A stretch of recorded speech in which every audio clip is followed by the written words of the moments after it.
Welcome to our video series, Mindfulness, where Dharma meets practice. The topic of this first video is living in mindfulness. Buddhism begins with the problematic nature of the human condition. We call this suffering. Our suffering is there in not finding life to be what we want it to be. Why do we have to die? Why do we have to get sick? Why do we have to get old and feeble? Why me? Why do we have to endure pain, both physical and emotional? Why do we have to lose one by one everything and everybody who is dear to us? Why is satisfaction so elusive, even when we achieve our goals? Why do we enjoy pleasure of the senses, but then find that they lack meaning? Why does life seem like a long series of broken promises? Why do we end up causing so much harm to others around us? Why do we find it so difficult to ease the suffering of others? In short, why is everything such a darn problem? It seems to me that religion in general tries to come to terms with suffering in one way or another, and with the problematic nature of the human condition. But Buddhism has a rather unique take on what is going on. It is us who entangle and entrap ourselves in suffering. And we do this through our own unskillful behavior and ways of misperceiving. It's therefore us who can do something to disentangle ourselves and to liberate ourselves from this mess. We do this through more skillful behavior and through proper understanding. Let me introduce a couple of technical terms used to describe all this. Samsara is this entanglement that entraps us in suffering. The Buddha viewed samsara as lasting life after life, that is, until we do something about it. We'll see in a later video the benefits of framing our entrapment in such a way that death doesn't give us an easy way out of samsara. Briefly, this makes our practice into an epic battle against beginningless eons of conditioning and entanglement. The victory over this conditioning unentangles us. We'll look at the logic of this in our third video. Awakening is also known as enlightenment or liberation or nirvana. It's the complete release from our entanglement. Awakening, even though it's hard, is very much in the range of human capability. Through virtue, understanding, and strength of character, we can learn step by step to think, to behave, and to see things otherwise. The Buddha discovered that there's a skill to life. Awakening is the mastery of this skill. Awakening is, more or less, the perfection of character in terms of virtue, wisdom, and serenity. Still, even if we don't reach this perfection, our skill in life improves steadily with practice. Life becomes less and less problematic through progressive stages.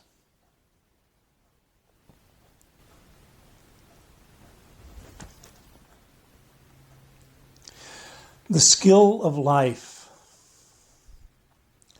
We develop a lot of skills in life: riding a bike, throwing pottery, taking care of a toddler, bird watching, playing poker, cooking French cuisine, or making an arrowhead. In learning a skill, we develop behavioral qualities, mental qualities, and knowledge to try to produce better results of some kind.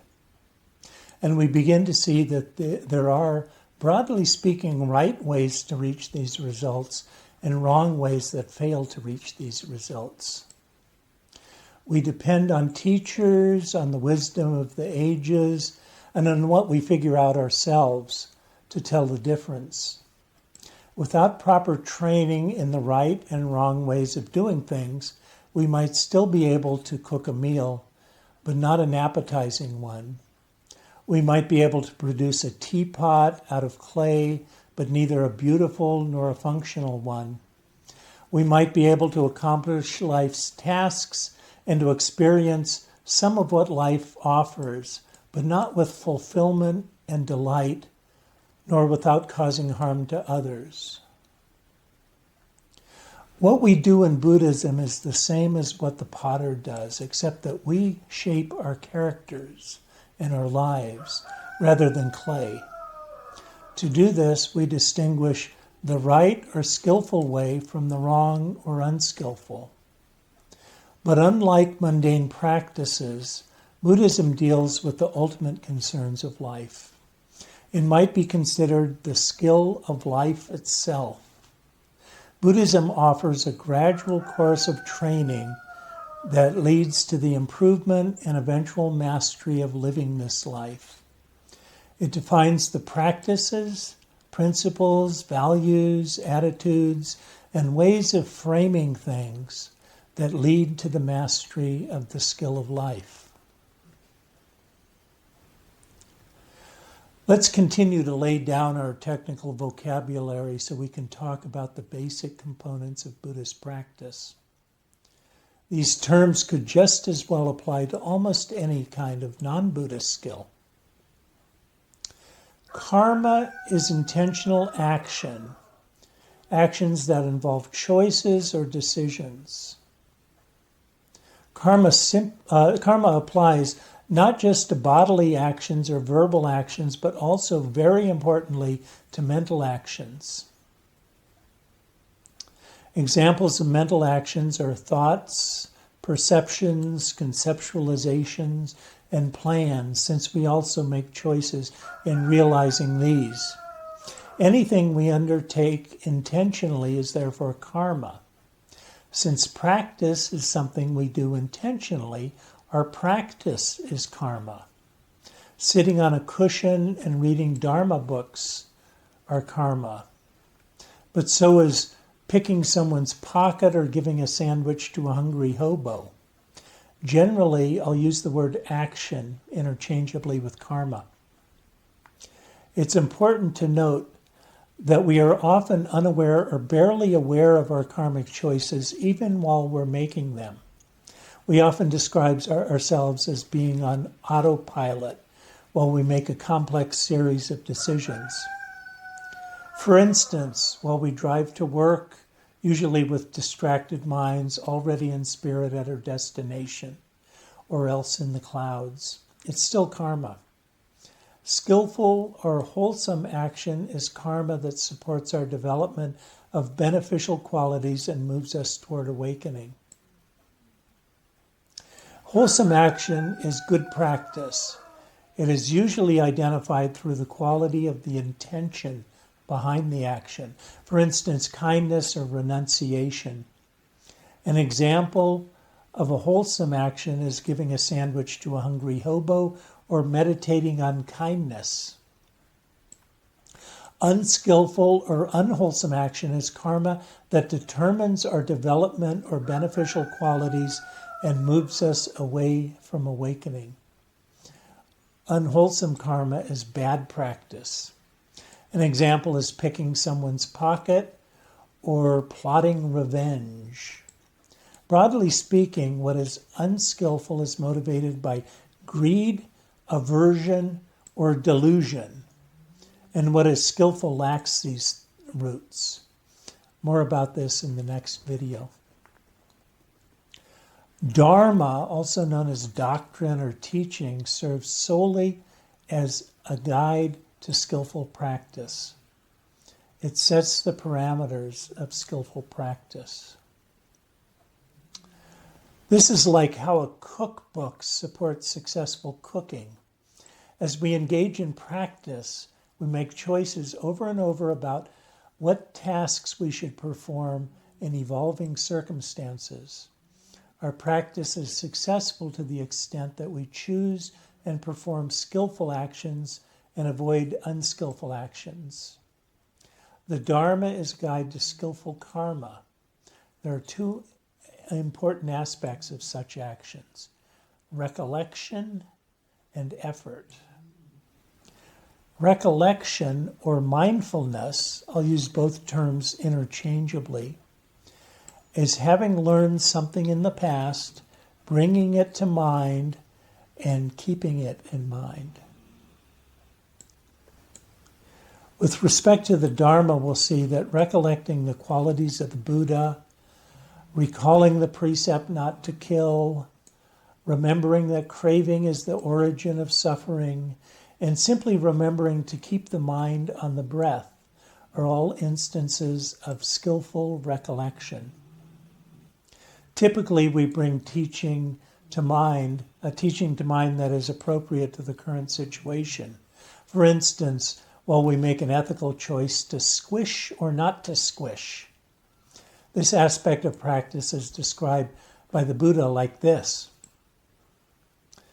Just as the gatekeeper in the king's frontier fortress is wise, competent, and intelligent, one who keeps out strangers and admits acquaintances for protecting its inhabitants and warding off outsiders, so too a noble disciple is recollective, possessing supreme recollection and discrimination, one who remembers and recollects what was done and said long ago. With recollection as his gatekeeper, the noble disciple abandons the unwholesome and develops the wholesome, abandons what is blameworthy and develops what is blameless, and maintains himself in purity. Notice that this passage describes mindfulness as remembering what was done and said long ago. But it also pairs mindfulness with evaluation of the current situation. The present situation is evaluated on the basis of the recollection of what is or what is not wholesome. In this way, recollection attends to the current situation. Recollection is attentive or attends to the present situation when what it brings to mind is used to discern some particular aspect of the present situation. Mindfulness is usually attentive in Buddhism simply because Buddhism is fundamentally about exercising skill in real practice situations. In one discourse, the Buddha describes an occasion in which a large crowd of people gets together to witness the most beautiful girl of the land dance and sing. A man shows up who is given, to his chagrin, the following instruction. You must carry around this bowl of oil filled to the brim between the crowd and the most beautiful girl of the land. A man with a drawn sword will be following right behind you, and wherever you spill even a little of it, right there he will fell your head.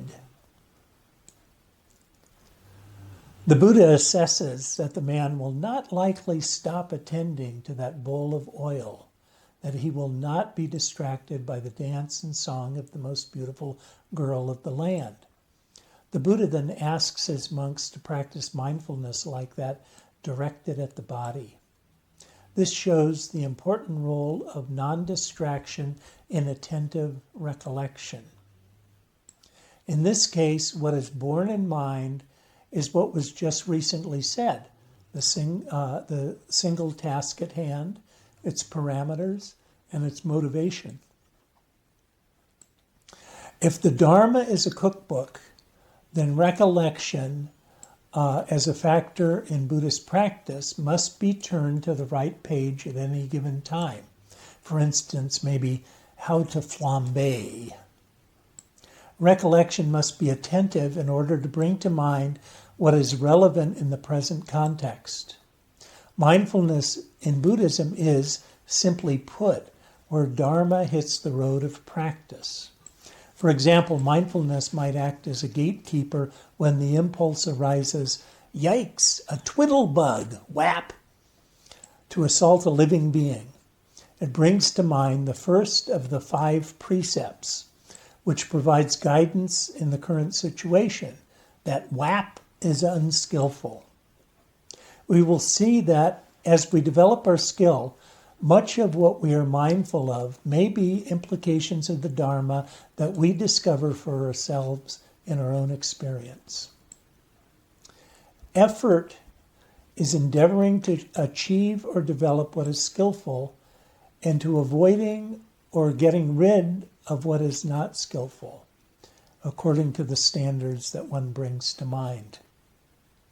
For instance, if the angry impulse arises to thrash someone severely with one's umbrella, mindfulness arises with the recognition that this would also violate the first precept, as it would constitute an unwholesome assault on a living being. It is effort that would resist this impulse. Maybe it replaces the anger with a kind thought or loosens our grip on the umbrella until a cooler head prevails. We can think of recollection as a thermostat and effort as an electric heater. The thermostat controls the heater. Recollection monitors or attends to the room temperature and notices when the temperature drops below or rises above a certain threshold. Effort kicks in to start heating or to stop heating when the threshold is crossed. Likewise, mindfulness monitors the miso soup on the stove, recalling that miso soup should not be allowed to come to a boil. Effort turns off the stove at the critical moment identified by mindfulness and lifts the lid off the pot. If recollection and effort work well together, we have diligence. Diligence is an important concept for the Buddha, for all skillful qualities are rooted in diligence and converge upon diligence, and diligence is declared foremost among them. Notice that we might fulfill recollection but not fulfill effort. The thermostat might work fine, but the heater has blown a fuse. We can be mindful of the Dharma but neglect to make the effort to behave according to the Dharma. For instance, if we drink wine gleefully with friends but are fully aware that we are violating a precept about alcohol. A lot of our practice will be like this. Recollection and effort are quite distinct factors of mind with quite distinct functions.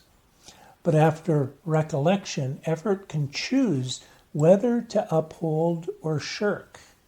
Still, in practice, steadfast recollection tends to wear away any resistance to bring up effort. In this sense, we can live in mindfulness even while falling short of its demands.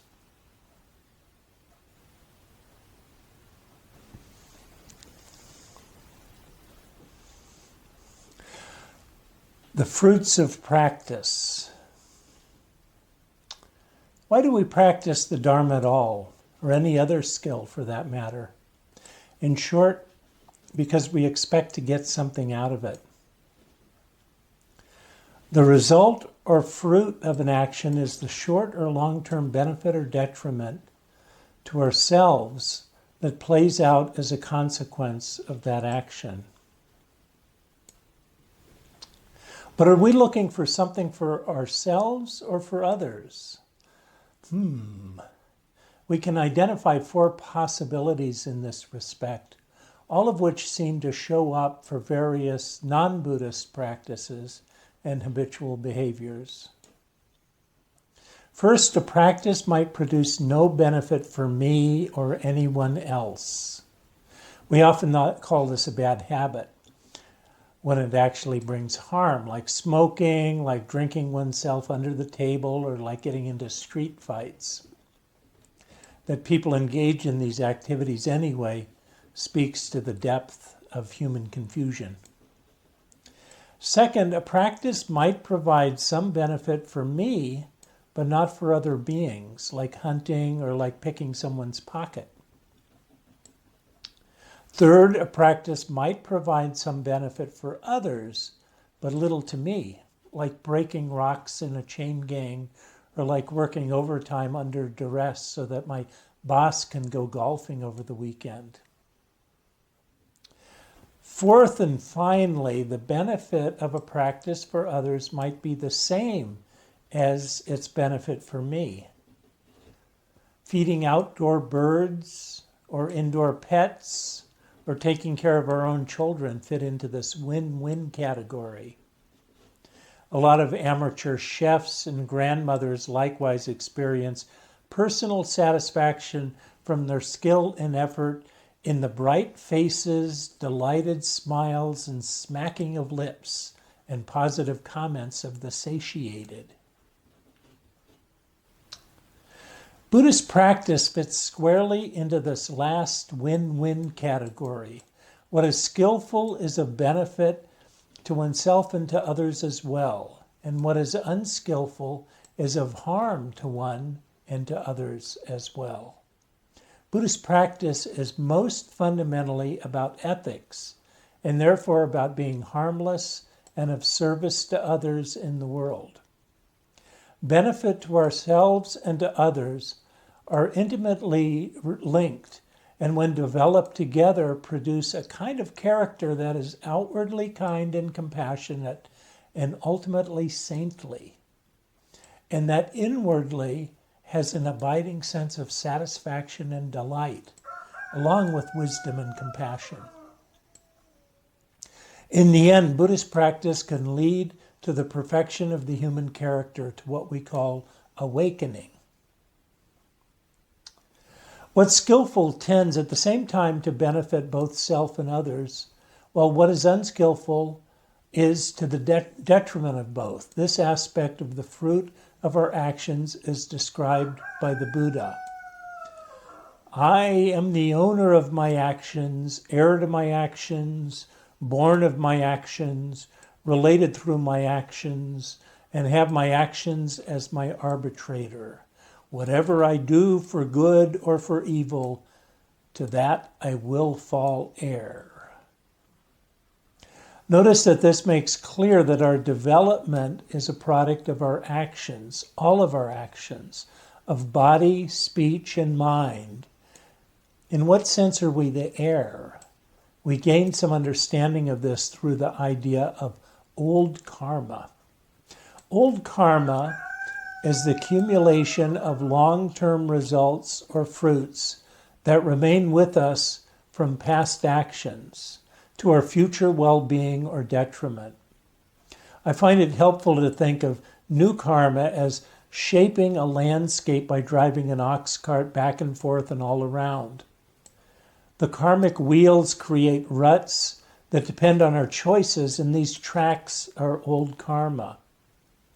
Even while we make choices, the wheels are disposed to falling into old karmic ruts, particularly into the deepest ruts. When the wheels follow established ruts, those ruts become ever deeper.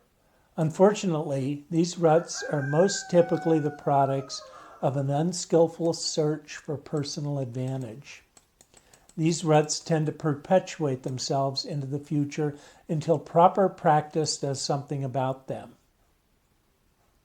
If we let the ox decide which way to go, we're negligent, led by old karma. However, we can at any time steer towards open ground to begin a new rut or to choose the rut least traveled on. Old karma tends to nudge us into ruts that allow us to go heedlessly into autopilot and make it ever more difficult to do otherwise. It's through our actions that we shape our karmic landscape, and thereby we shape our character. It's through deliberate actions that we remake our landscape and character. It's through Buddhist practice that we reshape our karmic landscape to liberate us from the most problematic of our habituated ruts. It's important to develop mindfulness on a continual basis. The reason is that all of our actions help shape our karmic landscape. Our path of development does not differentiate what we are doing at work or in bed from what we're doing at the local Buddhist center. We're producing karma all of the time, not just during the 8% of the day, say, that we are practicing Buddhism. In fact, the other 92% of the time is bound to dominate our practice. This is why it's important to develop persistent mindfulness.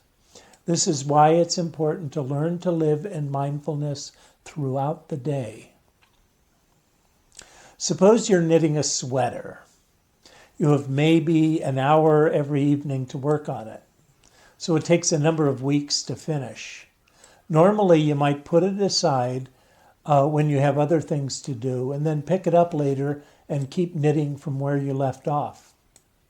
In this way, you make steady progress and never backslide. You might think that your spiritual practice is like this, but it's not. Suppose that you are never allowed to put the sweater aside, but have to wear it, or that part of it that's completed, throughout the day. While washing dishes, while you make a presentation at a board meeting, while you change a flat tire, while walking through underbrush, or while playing with kittens. Your practice is actually like this. It's easily soiled or unraveled by what you do during the rest of the day. You don't get to put the sweater aside. This is why persistent mindfulness is important. All of your karma counts.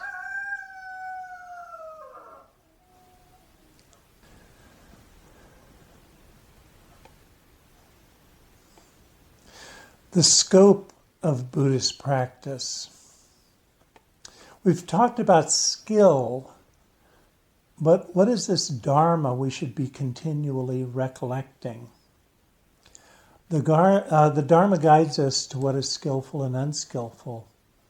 Its central teaching is the Four Noble Truths, which start, like this talk, with suffering.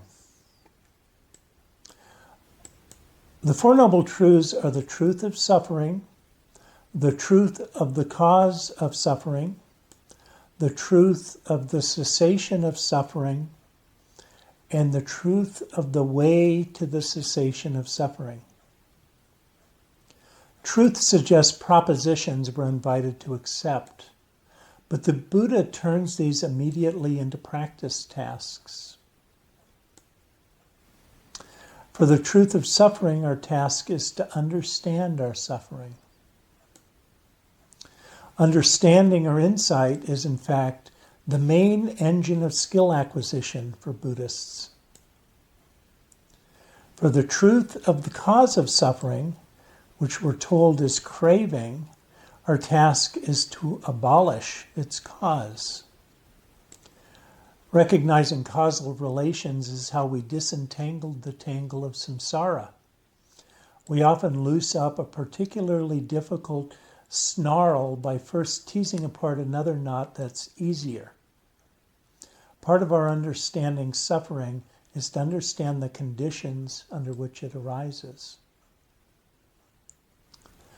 For the truth of the cessation of suffering, our task is to realize that cessation. This is one way of stating the ultimate point of Buddhist practice.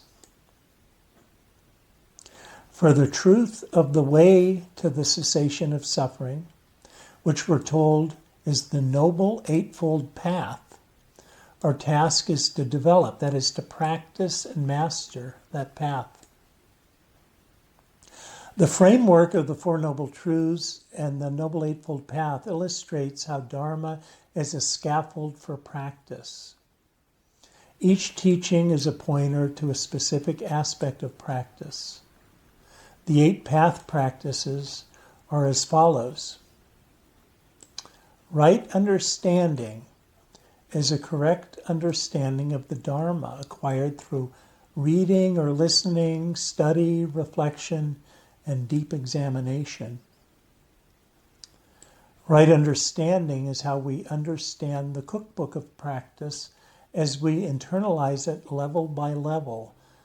Since this video series is intended to get you started in right understanding, you are, with a bit of diligence, already practicing right understanding.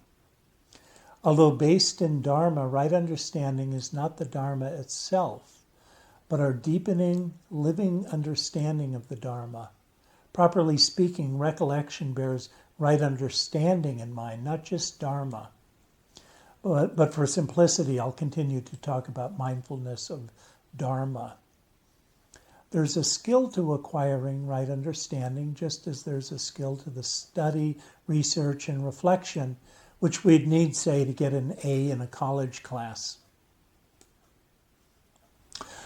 Right intention is the adherence to a triplet of key Buddhist values that we maintain in our actions, namely 1, renunciation, 2, kindness, and 3, harmlessness. Right understanding provides the map, and right intention provides the compass to ensure we stay on course in our practice. We've all gotten lost either without a map or unable to locate ourselves on our map. But know that if we keep heading west, say, we'll get closer to our destination. Confused about our exact dharmic location, if we remember to turn in the direction of renunciation, kindness, and harmlessness, we know we can still make progress. Right speech is practiced so that our verbal actions become beneficial, harmless, and conducive to the purity of mind that we seek to develop on the path. We often don't realize that wrong speech is powerful. That is why we say actions speak louder than words. But speech can cause enormous harm. The Buddha highlights right speech because a misspoken word or two can be poison. Right action is to practice so that our bodily actions become beneficial, harmless, and conducive to the purity of mind that we seek to develop on the path. In this case, action refers specifically to bodily karma, like giving a monk alms or like chopping firewood for your grandparents, in contrast to verbal or mental action. Right livelihood is to choose one's career path carefully so that we do not obligate ourselves to conditions that require wrong speech or wrong action, or that undermine the various other aspects of practice. The choice of livelihood is not an everyday activity, but once made, it's a major determinant of our success on the path. Right effort is to be vigilant in making proper choices, to choose what is wholesome and to reflect on what is unwholesome. Right effort is a part of right everything else. It's the well-directed energy of our practice, and it's supposed to overcome obstacles to practice. We began this discussion with recollection and effort. Now we see that these are reflected in 2 of the 8 steps of the Noble Eightfold Path. They are themselves skills that must be carefully trained and cultivated. Right recollection, or right mindfulness, is bringing to mind and bearing in mind the Dharma. It commonly attends to the practice situation and brings to mind the full body of teachings relevant to that situation. Right recollection makes sure there is no conflict with any of the other steps of the path. Finally, the proper integrated functioning of the first 7 steps on the Noble Eightfold Path result periodically in the arising of the final step. Right mental composure, also known as concentration or absorption, is a rarefied meditative state that is serene, clear, and undistracted, while collecting and balancing an array of skillful mental factors, among which are those developed in all of the previous 7 path factors. Mental composure has various functions, but it's ultimately an instrument for insight. That is, for fine-tuned intuitive understanding of the world based on the Dharma. Right mental composure takes full possession of the previous path factors, perfecting them and making them second nature. The word right here in each of these 8 steps is on the path is normative. It's roughly synonymous with skillful. We saw above that we keep our actions skillful through understanding what is skillful and what is unskillful, and then being attentively mindful of that understanding. Then we exert effort to move away from the unskillful and toward the skillful. Similarly, the Buddha tells us, right understanding is the forerunner. And how is right understanding the forerunner?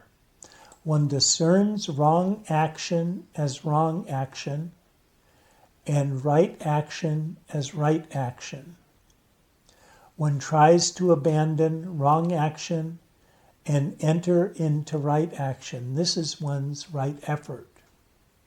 One remembers to abandon wrong action and to enter and remain in right action. This is one's right recollection. Thus, these 3 qualities, right understanding, right effort, and right recollection, run and circle around right action. This passage is repeated as for right action, with also for right understanding, right intention, right speech, right action, and right livelihood. By golly, this is simply the process we've been looking at, whereby right recollection monitors the present situation like a thermostat, bearing the relevant standard in mind, and then right effort kicks in to produce a skillful result. Right mindfulness is also specifically defined some places as a refined practice of mindful observation. This is very important. Mindful observation is literally attending by recollection, but is often translated as foundations of mindfulness or as establishment of mindfulness. The core instruction is stated by the Buddha as follows. And what, monks, is right recollection?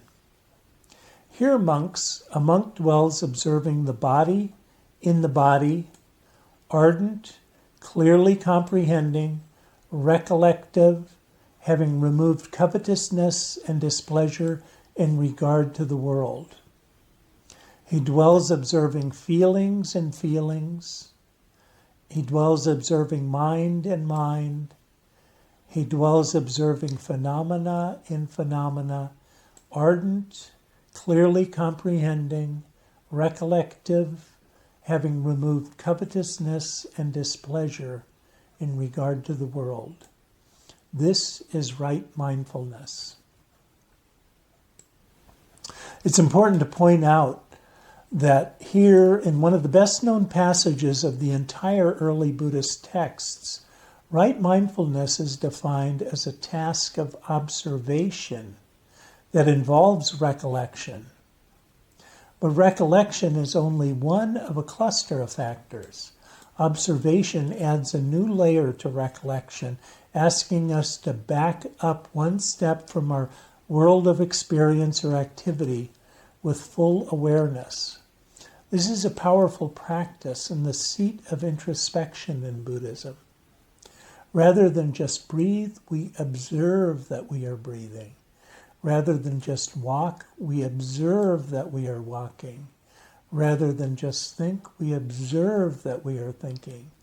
In principle, if we can perform a task, we can keep in mind to observe the performance of that task. There's an open-ended list of topics of observation divided into 4 categories. 1, body. 2, feeling. 3, mind. And 4, phenomena. We'll see later that our mindful observation plays a particularly important role in the development of both virtue and wisdom. Adding observation to mindfulness, but calling it right recollection, is what linguists call metonymy. We do something similar when we call a king the crown, or a particular event 9/11. We name a certain type of observation, right mindfulness, after an identifying factor. In English, when we are mindful of washing the dishes, we are recollectively observing the washing of the dishes. Both washing and observing are done mindfully. Some authors prefer awareness for mindful observation.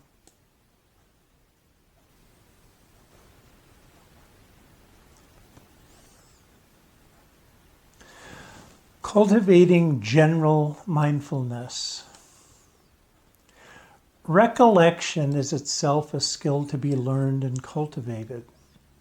It shows up in Buddhism in relationship to keeping the Dharma in mind, but an analogous version of recollection practice exists in virtually every skill, such as cooking or archery, shuffleboard or beekeeping, ceramics, or deactivating bombs.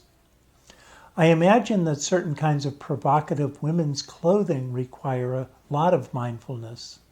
The wearer must attend to the kinesthetic state of the clothing and also to keep in mind norms of social propriety, and even law. Wearing monk's robes also requires recollection, and it takes months to master the skill. But the point is different. The Buddha often described monks of good practice on alms round passing from house to house in utmost mindfulness. How do we optimize mindfulness? The discussion so far suggests that we can stay mindful if, first, we stay on a well-defined task. Second, we avoid distractions from that task. Third, we bring ardency to that task. And fourth, that we observe that task. As to the first, we should avoid multitasking, such as listening to music or practicing our two-step while cutting carrots, or such as driving, drinking coffee, smoking, talking on the cell phone, listening to music and wishing we were already home all at the same time. With multitasking, it's hard to pinpoint just what task we're supposed to be keeping in mind in any case. In the Zen tradition, it's said, when chopping wood, just chop wood. When carrying water, just carry water. The second part of staying mindful is avoiding distractions from that task. When chopping carrots, we should put aside from our thought stream anything that is not helping to chop carrots. This includes striving or hurrying. However, we remain mindful of our knowledge of knife, cutting board, and root vegetable. In this way, we settle into the how of the activity. The third thing we can do to stay mindful is to bring ardency to that task. We're ardent when we're competent in our task. If the task is not challenging enough, we can impose particularly high standards on our task by introducing constraints, such as cutting carrots in uniform slices, or by dividing routine tasks into well-defined subtasks and doing them in a fixed order. Zen has been particularly creative in ritualizing everyday tasks as a way to help develop mindfulness. The fourth way we stay mindful is to observe the task. Pick a particular object of examination and observe it, remembering to keep the single task in mind and let go of distractions. This is the basis of many common meditation techniques, such as sitting on the cushion and following the breath. Alternatively, You can mindfully watch whatever comes up in experience, whether sounds, thoughts, emotions, and so on. Ardency comes with a sense of curiosity, but be careful not to get caught up in detailed thinking about the object you're watching. Let the world do the talking, but attend to every word. Practice while sitting on the cushion often begins with general mindfulness. For instance, when we remember to observe the breath for sustained periods. Many everyday situations provide similar opportunities for training the mind to stay on task. You can also become an observer as you are engaged in a primary task like chopping carrots. It'll feel like you're perched on your own shoulder watching someone else chop carrots. It's easy to appreciate how these four aspects of the skill in mindfulness produce stability of mind. The mind settles on a single theme, does not thrash from one thing to another, acquires a certain delight in the present, and steps back from our direct engagement in affairs. We'll see that mindfulness, with little encouragement, tends to result in delight, in serenity, and finally in mental composure.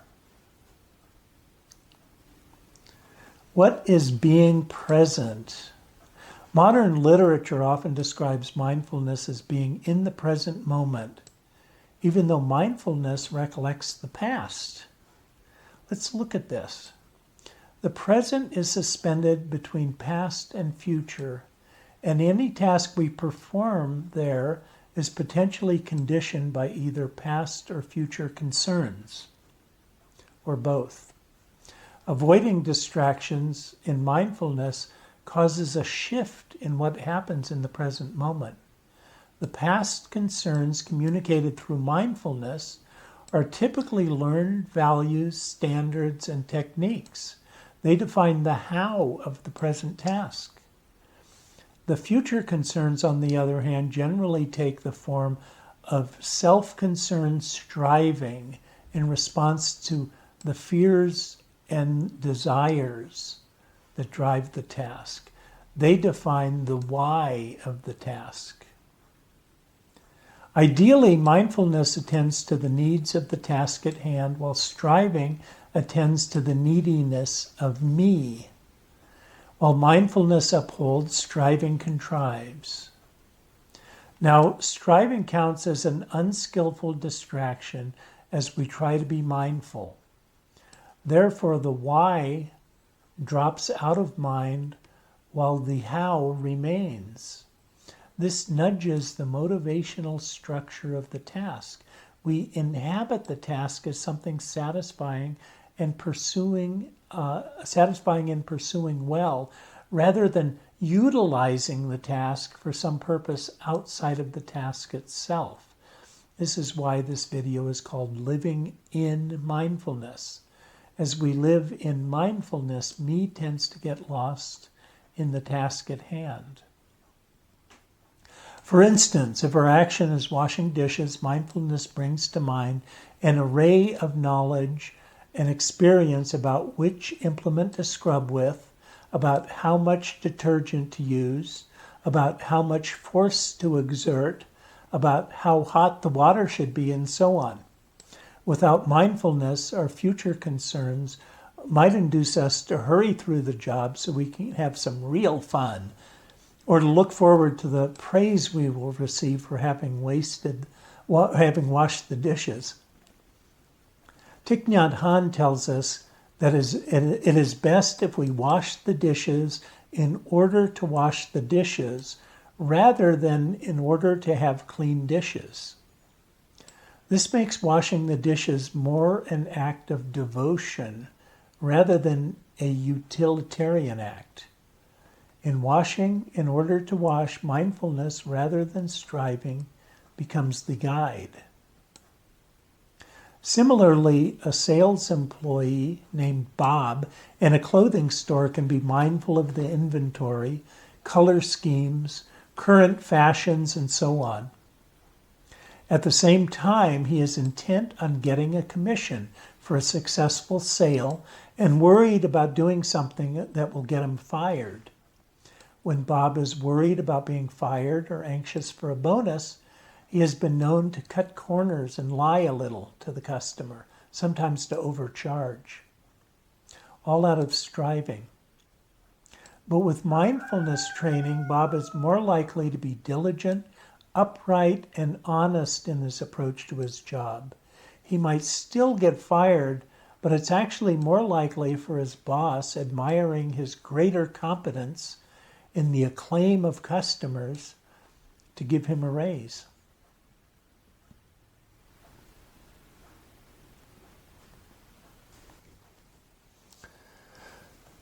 Two strands of practice.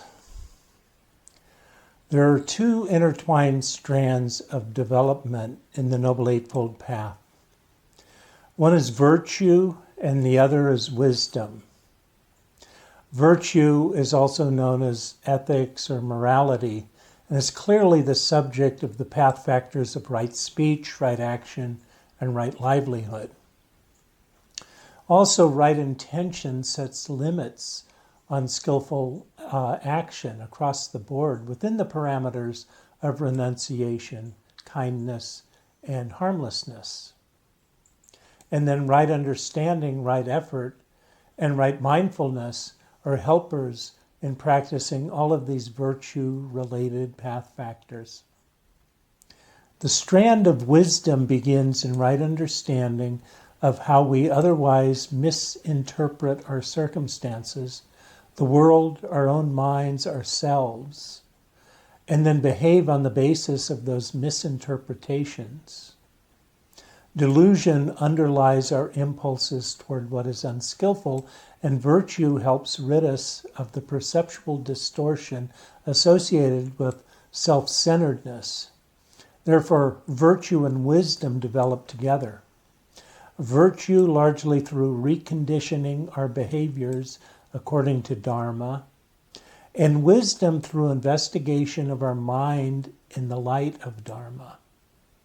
Investigation, aided by mental composure, internalizes right understanding and refines wisdom to make it second nature and to help us see through the eyes of the Buddha. Right mental composure folds in the previous 7 path factors and therefore represents the consummation of ethics and wisdom. Mental composure is also based in delight and serenity, a natural result of the virtuous and wise tasks performed with right mindfulness. Serenity might seem to represent a third strand running through the Noble Eightfold Path, but that also culminates in mental composure. We'll see in what follows that mental composure arises quite readily as we engage in skillful practices of all sorts in which we're able to optimize mindfulness.